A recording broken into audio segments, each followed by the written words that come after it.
Hi అండి. ఎలా ఉన్నారు? బాగున్నారా? బాగుండాలని కోరుకుంటున్నాను. నేను మీ లక్ష్మిని. మా బుడ్డదైతే చూడండి జారుడు బల్లని ఒక టార్గెట్‌లో పెట్టుకుని 15 రోజుల నుంచి విశ్వ ప్రయత్నాలు చేస్తుంది అది ఎక్కడానికి. అది లెక్కలేకపోతుందంట, జారిపోతుందంట. దానికోసం ఒకటే ఏడుపు, రచ్చగోల. నాకైతే అసలు ఏమీ అర్థం కావట్లేదు. ఈ బుడద ఎప్పుడు ఎక్కిద్దో కానీ. ఒకటే గోల గోల రావటమే హడావుడిగా సంకదిగిపోయి మరి అమ్మో ఇది ఒకటి ఉంది కదా నా పని నేను అవ్వజేయాలి కదా అన్న టైప్లో జారుడు బల్ల అయితే ఎక్కపోవటం, జారిపోవటం, పడటం, ఏడవటం. రెండో పని అయితే లేదనమాట. ఏం చేసినా ఎక్కడ చేసినా అదే పని అయితే చేస్తుంది. ఇంక ఏం బాధ వచ్చిందమ్మా, వచ్చే నెలకి ఎక్కుది కానీ ఇంకొంచెం పెద్దదాని అవుతావు కదా అని చెప్తున్నాను. అస్సలు అది కాంప్రమైజే అవ్వట్లేదనమాట. ఎక్కి తీరాలన్నట్టు సగం వరకు ఎక్కుతుంది, జారుతుంది.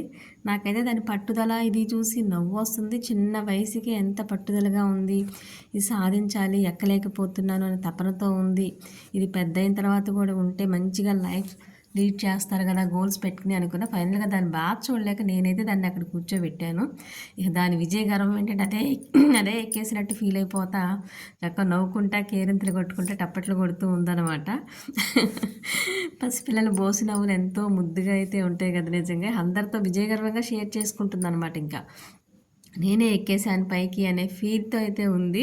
ఇంకా నాకైతే చిన్న క్లిప్ అయితే మీ అందరికీ జనరల్గా డైలీ వర్క్లో అయితే షేర్ చేద్దామని అయితే షేర్ చేసుకుంటున్నాను. ఈ గోలా మోత మాకేంటి అనుకోకండి. Please share it. Thank you.